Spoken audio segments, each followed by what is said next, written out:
Bismillahirrahmanirrahim. Assalamualaikum warahmatullahi wabarakatuh. Alhamdulillahirrahmanirrahim. Salatu wassalamu ala sayyidina wa maulana Muhammad wa ala alihi wasallam. Berjumpa lagi dengan saya dengan kawan dari SRD Regional. Insyaallah malam hari ini kita akan meliput yaitu di Masjid Al-Hidayah dalam rangka iktikaf malam ke-22. Mudah-mudahan apa yang kami ambil ini menjadi ilmu untuk kita semua dan menjadi pelajaran kita bersama untuk motivasi kita bersama dalam memaksimalkan 10 malam terakhir di bulan suci Ramadan. Dan mudah-mudahan seluruh amal ibadah kita semua diterima di sisi Allah Subhanahu wa taala. Ibadah kita wajib maupun sunnah semua Allah taala. Dan jangan lupa dukung dakwah kami yaitu dengan cara like, subscribe, komen, berserta share, dan mudah-mudahan para penonton mendapatkan pahala yang dilimpahkan oleh Allah Subhanahu wa taala. Terima kasih. Assalamualaikum warahmatullahi wabarakatuh. Bos sini lihat ini.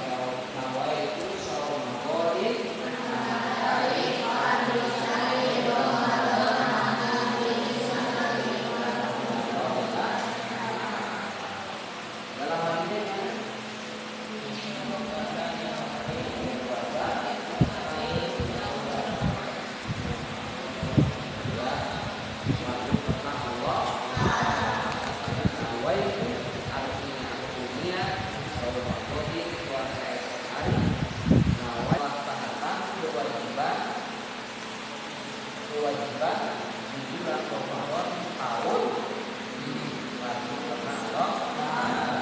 kejadian kitab ya.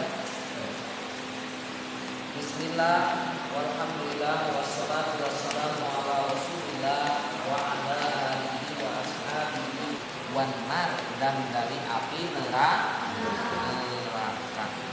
Tahu gak sih neraka? Tahu gak? Hah? Kapan yang betul? Kapan? Kata siapa tahu? Surga tahu surga? Hah? Surga tahu nggak? Tahu namanya? Belum sampai surga ya dulu. Bapak kita dulu kan di surga. Bapaknya di surga nggak dulu? Hah? Nabi Adam menuju Hawa bapak kita. Asalnya penghuni surga. Makanya mudah-mudahan kita pun setelah nanti wafat, setelah kita hari kiamat, kembali kita dikumpulkan di dalam surga Allah. Makanya kalau orang yang pengen dikumpulkan di dalam surga harus senantiasa yang pertama iman, yang kedua amal soleh. Innal ladzina amanu wa 'amilus sholihati ulaika hum khairul bariyah. Surat apa tuh?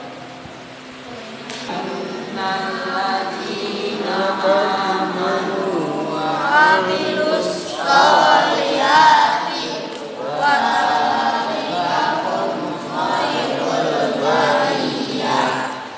Jazaa'uhum 'inda rabbihim jannatu 'adnin tajri min tahtihal anhar khalidina fiha abadan radhiyallahu anhum wa radu dzalika liman khashiya rabbah. Innal ladzina amanu, sesungguhnya orang-orang yang beriman, wa amilus sholihat, dan beramal kebaikan, amal soleh. Itu termasuknya adalah orang-orang yang baik, khairul bari, sebaik-baiknya makhluk, sebaik-baiknya manusia. Kemudian akan dibalas jazaa'uhum inda rabbihim, yaitu surga ada. Ini amal soleh kita yang kita hadir iktikaf termasuk adalah amal soleh karena diperintahkan oleh Allah dan Rasulnya. Kita berpuasa termasuk amal soleh. Zakat amal soleh. Semuanya boleh soleh, insya Allah adik-adik dijadikan anak-anak yang soleh. Kalau nggak soleh-soleh, dulu bapaknya dinamain Pak Soleh aja. Pasti adik-adik semuanya jadi anak soleh. Anak Pak Soleh. Anak Pak Soleh apa anak soleh? Ada bapaknya nama Pak Soleh, ada? Nggak ada ya? Aman, kita ngomongin soleh, kalau nggak ada Pak Soleh aman. Oke. Pertama-tama kita panjatkan puji serta syukur kehadirat Allah Subhanahu wa taala. Shalawat serta salam kita curah sadahkan kepada junjungan alam, yaitu habibana wa nabiyana Muhammad sallallahu alaihi wasallam. Dengan penuh harapan kita bersolawat kepada baginda Rasul. Mudah-mudahan di yaumil kelak nanti kita mendapatkan syafaat. Amin ya Allah. Amin. Mari kita baca Fatihah terlebih dahulu, kita hadiahkan buat mu'alif, dan mudah-mudahan dengan pembacaan Fatihah kita semuanya mendapatkan keberkahan dari Allah Subhanahu wa taala. Ya. Jadi kajian di malam 10 hari terakhir bulan Ramadan, kajian kitab Arba'in An-Nabawiyah, ya. Semalam kita sudah memulai dari membaca Bismillah, hamdalah, sholawat serta salam kepada baginda Nabi Muhammad sallallahu alaihi wasallam. Mukadimah sudah dimulai lagi. Ini maksudnya apa sih? Kajian di 10 hari terakhir mengaji kitab hadis. Karena melihat di dalam riwayat yang didapat dari Sayyidina Ali bin Abi Thalib dan Abdullah bin Mas'ud dan Mu'adz bin Jabal, Abi Darda, Ibnu Umar, ya, bin Abbas, Anas bin Malik, Abi Hurairah, Abi Sa'id Khudri, dari perjalanan yang banyak, riwayat-riwayat, ya, sesungguhnya Rasulullah bersabda dalam sabda Rasulullah SAW, man hafidho ala ummati arba'ina hadisan min amri diniha ba'asahullahu yaumal qiyamah fi jumratil fuqaha wal ulama. Ini Masya Allah. Jadi ada sebuah hadis yang disampaikan yang tadi kita baca, yang tadi saya baca, barang siapa yang hafal dari golongan umatku, kata Nabi, 40 hadis dia hafal. Hafid hadis. Jangan nyanyian aja yang hafal. Nyanyian mana ada yang hafal kan nih? Ada. Biasanya cicak-cicak di dinding hafal nggak? Dulu Ustaz juga suruh nyanyi kita di sekolah, dari kelas 1 sampai kelas 6 nyanyiannya cicak-cicak di dinding aja. Sekarang ada nggak sih pelajaran kesenian? Ada? Hah? Ada praktek ini nyanyi. Paling lagu-lagu wajib ya, Indonesia Raya. Terus Garuda Pancasila ini. Nih, ini jangan ini aja, hadis pun kita hafalin. Bahkan kata Nabi, barang siapa yang hafal dari umatku 40 hadis, arba'ina hadisan, 40 hadis, min amri diniha, dari urusan agamanya, ya. Jadi maksudnya ngapalin hadis itu hadisnya yang memang ada berkaitan dengan agama Islam. Ilah Ibrahim, maka Allah akan membangkitkan ba'asallahu yaumal qiyamah, nanti di hari kiamat, di jumratil fuqaha wal ulama, akan dibangkitkan di golongan orang-orang yang ngerti agama dan para ulama. Masya Allah. Ini hafal aja 40 hadis. Nanti dibangunkan hari kiamat, setelah terjadinya kiamat, begitu tiupan kembali sangkakala. Jadi orang itu nih mati. Sekarang udah ada kan yang mati, tahu mati? Meninggal. Kullu nafsin dha'iqatul maut. Setiap yang bernyawa akan mencicipi kematian. Ini setelah mati, kemudian nanti terjadi hari kiamat, mati semuanya, termasuk iblis belum mati. Iblis mati. Malaikat pencabut nyawa mati nggak? Mati.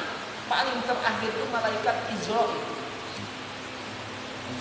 Malaikat Israil terakhir ternyata merasakan beliau sakitnya itu dicabut nyawa. Kata malaikat Israil, kalau tahu sakit dicabut nyawa itu, saya berumat baginda Nabi nggak akan kasar. Ternyata cabut nyawa itu diibarat sebuah keterangan menjelaskan diibarat mengelupas seluruh kulit bagaikan kulit kambing. Kalau lebaran haji itu di apa? Dikulitin itu ya, disisit, seset. Ya, dilepasin itu kulit sampai ada yang pakai kenong terus pakai apa namanya kuku ya. Itu sakitnya itu luar biasa. Jangan begitu kita lepas aja di ujung ini nih, kaca puri namanya di ujung apa? Kuku. Baru sobek dikit kena sambal, pedih gak? Apalagi kalau dilepasin semua, sakit itu dicabut nyawanya. Makanya kata malaikat Jibril, kalau tahu sakit saya nggak bakalan kasar. Tetapi sampai sekarang ya dia belum meninggal, jadi nggak tahu. Ya, makanya ketika baginda Rasul meninggal, baginda Rasul ketika dipisahkan tuh dengan jasadnya itu, sampai begitu ketika syakaratul maut, wahai umatku, apakah seperti ini kepada umatku rasanya dilepaskan dengan jasadnya? Sampai-sampai kata Rasulullah saking memikirkan bukan diri sendiri, kata beliau, udah sakitnya kasihin aja, udah saya kasihin. Makanya kalau orang yang gak mau sakit ketika syakaratul maut, kemudian kita pengen dikumpulkan dengan para fuqaha, para ulama, makanya kata di sini ya kita jadi hafidz aja 40 hadis. Makanya nih sama DKM kajian 10 hari terakhir bulan Ramadan pada tahun ini kita ngajinya kitab Arba'in. Apa itu Arba'in? Kitab 40 hadis. Arba'in itu 40 hadis, ya. Makanya mudah-mudahan dengan ngaji kitab ini adik-adik nantinya termasuk adalah menjadi orang-orang yang hafal hadis. Jadi orang hafal hadis nanti dia akan dibangkitkan di hari kiamat beserta para ulama yang ada jaminannya. Tentu para ulama ini akan dikumpulkan beserta baginda Nabi Muhammad SAW, yakni dikumpulkan di dalam surga. Tadi dibaca ayatnya, jazaa'uhum inda rabbihim ya,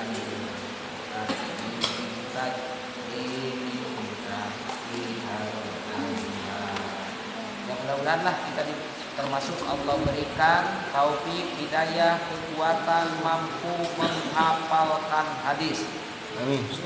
Menurut dalam riwayat lain, bahkan akan dibangkitkan oleh Allah, akan digabung dengan faqihan aliman, orang-orang yang ngerti alim, ya, mengerti agama dan alim.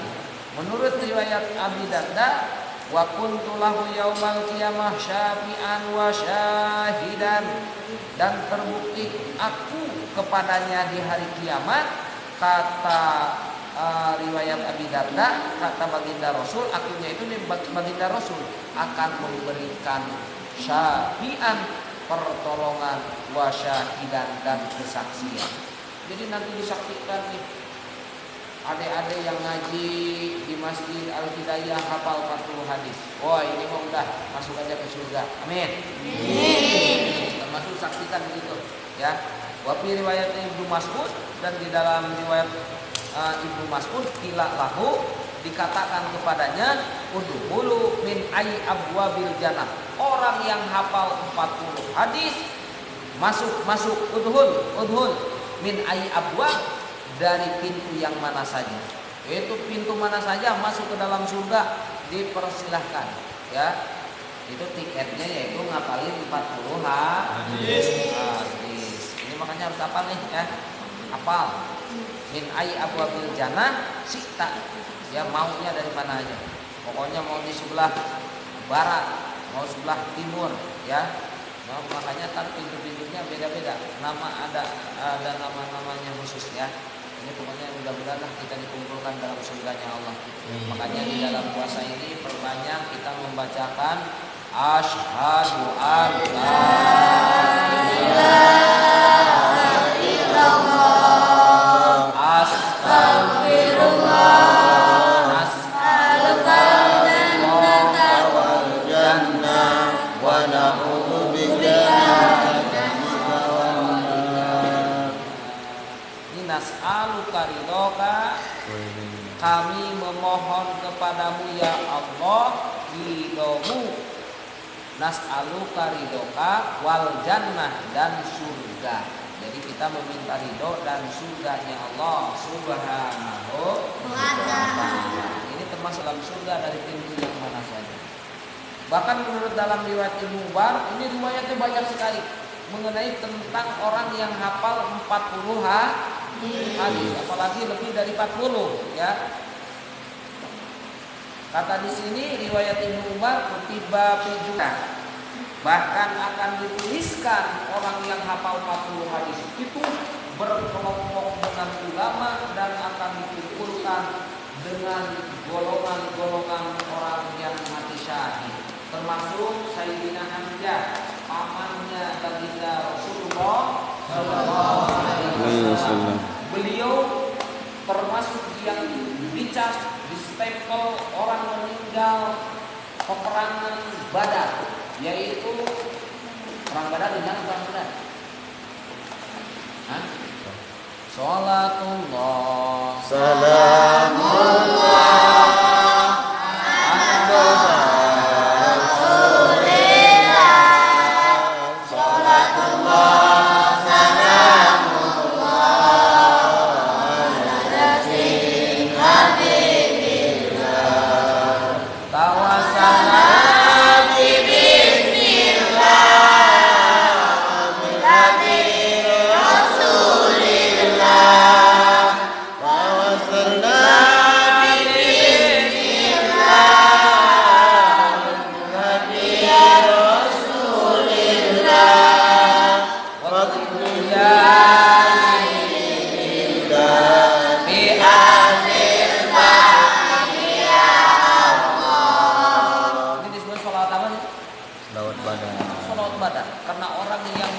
sholawat ini akan memiliki imun yang luar biasa, semangat juang yang luar biasa ya, termasuk yaitu pamannya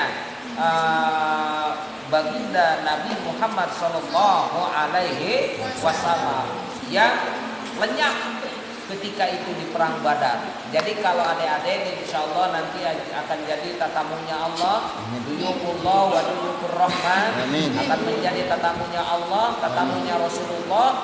Biasanya kalau orang yang ibadah haji, ibadah umroh, biasanya ada agenda untuk menghadiri atau melihat tapak tilas perjuangan peperangan Rasulullah.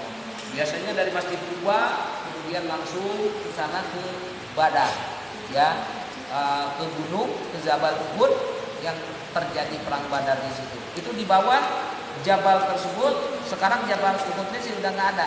Yang masih ada, yang masih diinikan karena di bawah udah jadi masjid, kemudian menjadi makbaroh, makam-makam ya.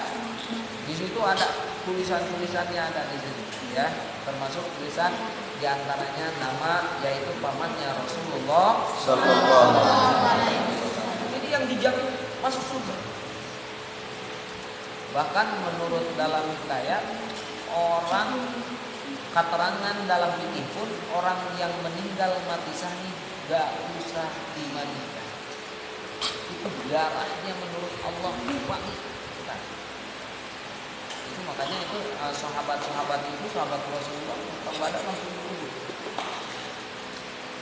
Bahkan kalau orang bilang itu orang yang masih bisa bisa mukasafah, memperlihat keanehan-keanehan yang di dunia tidak nyata, itu bisa melihat kan begitu di Jabal tersebut itu apa bahasanya masih kelihatan wahnya, darahnya para syuhada yang terbunuh oleh musuh-musuhnya Islam. Gitu. Ini kalau sedikit cerita perang Badar deh.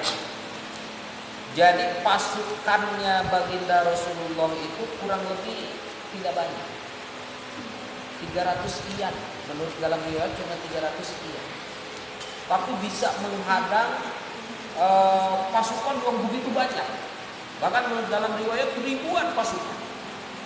Ini dengan izin Allah di perang Uhud begitu peperangan tersebut, tetapi diinstruksikan oleh baginda Rasul sebagai panglima perang yang termasuk tidak semua peperangan itu turun baginda Rasul, tapi di perang Badar itu baginda Rasul turun. Kata Rasulullah SAW dicampaikan kepada tentara-tentaranya, ya, yaitu kepada kaum muslim yang ikut perang. Jadi di situ dibagi-bagi, ada pasukan pemanah. Yang namanya pasukan pemanahnya ini ada namanya di Uhud itu ada Jabal Papan kalau nggak salah. Jadi khusus gunung, memang di situ dua pasukan pemanah di situ adanya. Itu diinstruksikan oleh baginda Rasul sebelum terjadi peperangan, apapun yang terjadi nanti di akhir, mati atau hidup, menang atau kalah, jangan sampai turun dari khusus pasukan-pasukan pemanah itu yang ada di Jabal Papan tersebut. Itu begitu perang terjadi, peperangan antara kafir ini dengan umat muslim yang langsung dipimpin oleh baginda Rasul yang hanya sekian melawan ribuan pasukan, kalah pertamanya kalah tuh. Kaum kafir itu terbunuh. Tetapi setelah kalah, inilah kelemahan kita, ujiannya itu biasanya dengan harta tahta wanita, ya, melihat dunia. Padahal sudah diinstruksikan oleh kata baginda Rasul, apapun yang terjadi, menang atau kalah, jangan sampai turun khusus pasukan pemanah yang di atas. Apa yang terjadi? Begitu lihat peperangan sudah di atas kemenangan, maka pasukan pemanah ini sudah menyatakan bahwa perang sudah dinyatakan menang dan banyak harta-harta rampasan, harta ghanimah yang dibawa persiapan perang oleh kafir-kafir tersebut. Itu pasukan pemanah turun. Pasukan pemanah turun dari gunung karena lihat harta. Pas begitu lihat ghanimah, lihat harta rampasan, apa yang terjadi? Begitu turun, jadi tidak ketahuan sekian ribu pasukan kafir ternyata datang lagi dari belakang. Yang lain udah kalah, datang lagi karena pasukan pemanah tidak ada. Di situ termasuk adalah terbunuhnya, wafatnya, ya, hilangnya, yaitu pamannya baginda Rasulullah sallallahu alaihi wasallam, Sayyidina Hamzah. Termasuk di situ dikabarkan oleh kafir ini bahwa Muhammad sudah terbunuh. Itu perang udah menang. Kafir jadi menang. Itu menurut dalam riwayat baginda Rasulullah dengan izin Allah diselamatkan karena beliau ada salah satu sahabat yang langsung kena panah, terbunuh, darahnya muncrat, darahnya keluar sehingga menutupi baginda Rasulullah Sallallahu Alaihi Wasallam. Sama Rasulullah makanya selamat di sini. Hakikatnya memang izin Allah selamatkan. Makanya kita dengan baca sholawat itu nih termasuk mudah-mudahan menjadi anak-anak yang soleh, anak-anak yang memiliki jiwa juang yang luar biasa untuk mempertahankan agama Allah. Sholatullah, para orang alim, makalah hafallah hadis, yaitu 40 hadis. Orang yang hafal 40 hadis nanti akan dibangkitkan dan dikumpulkan beserta ulama di dalam surganya Allah Subhanahu wa Amin ya Allah. Ini udah termotivasikan dengan bacaan